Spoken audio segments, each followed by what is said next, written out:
Hi అండి, welcome to Sandhya kitchen. ఇవాళైతే గుంటూరులో వర్షం పడుతుంది. వాతావరణం చల్లగా ఉందండి. నిన్న మొన్నటి దాకా బాగా ఎండలుగా ఉన్నాయి కదా, ఇప్పుడు వాతావరణం చల్లగా ఉంది, బాగుందండి. అయితే వాళ్ళ పిల్లలకు కూడా హాలిడే ఇచ్చారు, ఇంట్లో ఉన్నారు. వాళ్ళ కోసం నేను వెజిటేబుల్ సాంబార్ చేశాను.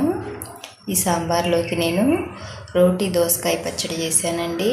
ఇంకా రోటీ దోసకాయ పచ్చడి అంటే చాలా బాగుంటుంది కదా.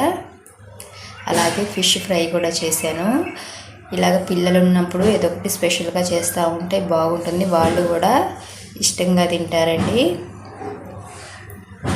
మా ఇంట్లో సాంబార్ అంటే బాగా ఇష్టపడతారు. ఇంకా దోసకాయ పచ్చడి అంటారా, చాలా బాగుంటుంది. ఫిష్ ఫ్రై ఇంకా మామూలే కదా, సాంబార్లోకి బాగుంటుంది. ఇష్టంగా తిన్నారండి అందరూ కూడా. ఈ వీడియో నచ్చితే లైక్ చేయండి, సబ్స్క్రైబ్ చేయండి ఫ్రెండ్స్.